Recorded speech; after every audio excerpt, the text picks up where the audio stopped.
two people to greet Mrs. Taft and me were this husband and wife, though the wife had so recently been in articulo mortis. J. Mangum represented an elevator-escalator maintenance company in Tulsa, Oklahoma, which had the maintenance contract for the escalators in one of Tulsa's leading hotels. The hotel manager did not want to shut down the escalator for more than 2 hours at a time because he did not want to inconvenience the hotel's guests. The repair that had to be made would take at least 8 hours, and this company did not always have a specially qualified mechanic available at the convenience of the hotel. When Mr. Mangum was able to schedule a top-flight mechanic for this job, he telephoned the hotel manager, and instead of arguing with him to give him the necessary time, he said, "Rick, I know your hotel is quite busy, and you'd like to keep the escalator shutdown time to a minimum. I understand your concern about this, and we want to do everything possible to accommodate you. However, our diagnosis of the situation shows that if we do not do a complete job now, your escalator may suffer more serious damage, and that would cause a much longer shutdown. I know you would not want to inconvenience your guests for several days." The manager had to agree that an 8-hour shutdown was more desirable than several days. By sympathizing with the manager's desire to keep his patrons happy, Mr. Mangum was able to win the hotel manager to his way of thinking easily and without rancor. Joyce Norris, a piano teacher in St. Louis, Missouri, told of how she had handled the problem piano teachers often have with teenage girls. Babette had exceptionally long fingernails. This is a serious handicap to anyone who wants to develop proper piano playing habits. Mrs. Norris reported, "I knew her long fingernails would be a barrier for her in her desire to play well. During our discussions, prior to her starting her lessons with me, I did not mention anything to her about her nails. I didn't want to discourage her from taking lessons, and I also knew she would not want to lose that which she took so much pride in and such great care to make attractive. After her first lesson, when I felt the time was right, I said, 'Babette, you have attractive hands and beautiful fingernails. If you want to play the piano as well as you are capable of, and as well as you would like to, you would be surprised how much quicker and easier it would be for you if you would trim your nails shorter. Just think about it, okay?' She made a face which was definitely negative. I also talked to her mother about this situation, again mentioning how lovely her nails were. Another negative reaction. It was obvious that Babette's beautifully manicured nails were important to her. The following week, Babette returned for her second lesson. Much to my surprise, the fingernails had been trimmed. I complimented her and praised her for making such a sacrifice. I also thanked her mother for influencing Babette to cut her nails. Her reply was, "Oh, I had nothing to do with it.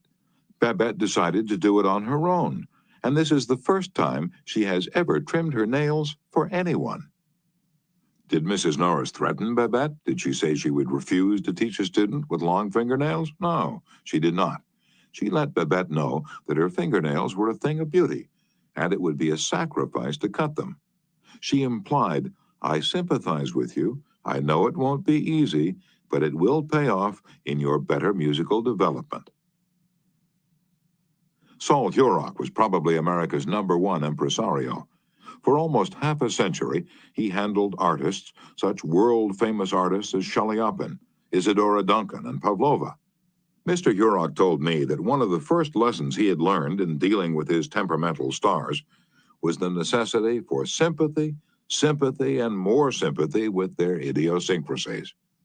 For 3 years, he was impresario for Fyodor Shaliapin, one of the greatest bossos who ever thrilled the ritzy boxholders at the Metropolitan. Yet Shaliapin was a constant problem. He carried on like a spoiled child.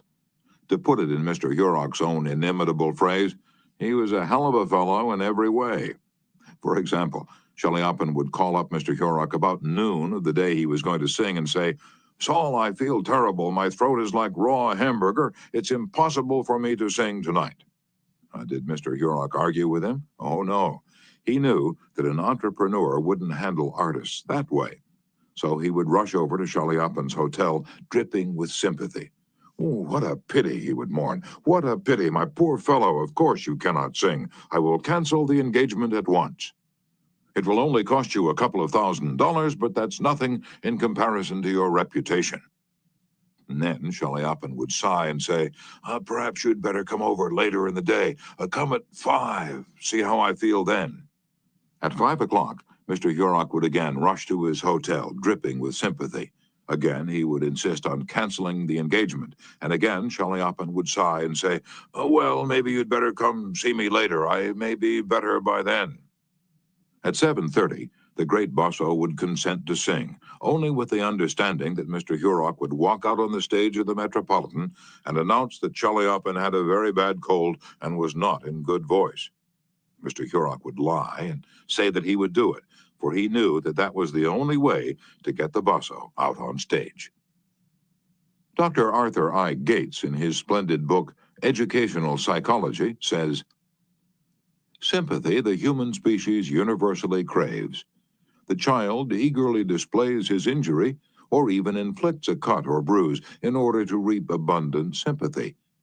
For the same purpose, adults show their bruises, relate their accidents, illness, especially details of surgical operations. Self-pity for misfortunes, real or imaginary, is in some measure practically a universal practice." So, if you want to win people to your way of thinking, put in practice Principle 9. Be sympathetic with the other person's ideas and desires. Chapter 10. An appeal that everybody likes. I was reared on the edge of the Jesse James country out in Missouri.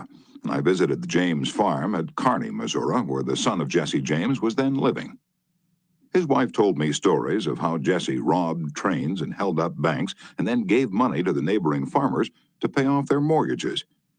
Jesse James probably regarded himself as an idealist at heart, just as Dutch Schultz, Two-Gun Crowley, Al Capone, and many other organized crime godfathers did generations later.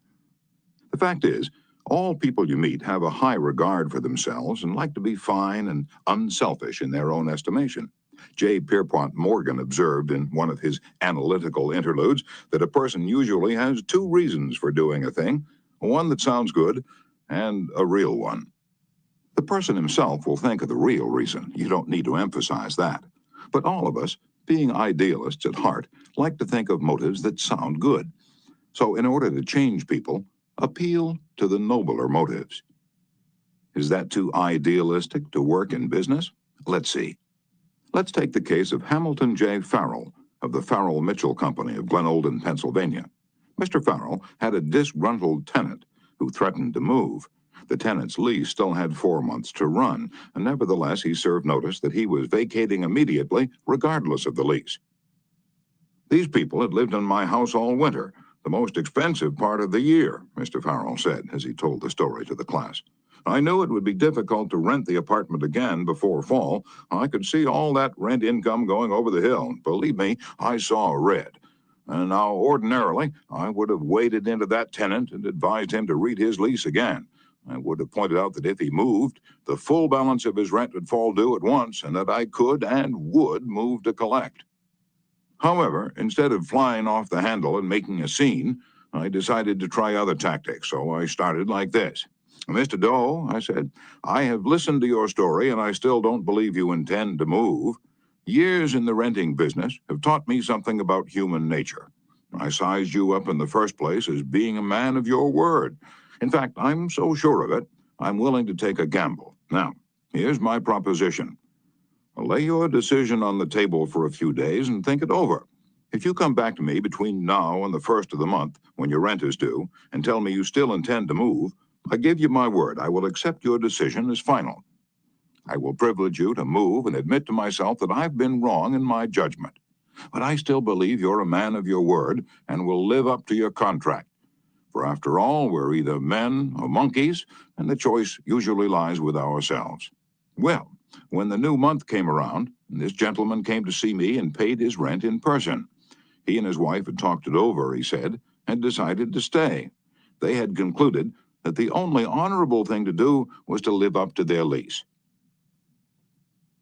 When the late Lord Northcliffe found a newspaper using a picture of him which he didn't want published, he wrote the editor a letter. But did he say,